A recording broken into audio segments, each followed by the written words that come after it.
In today's video, what I'm doing to do is show you where you can find the air cap filter on a DD13 engine, DD15, and you can see that it's right here.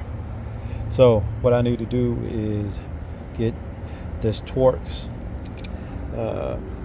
This is a T30 Torx bit. I mean, I know you can't see it. Try to help you out. Torx bit T30. And what you have to do, stand in here, do these two right here. Go ahead and undo those real quick.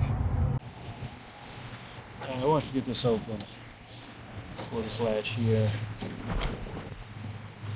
get the old air filter out.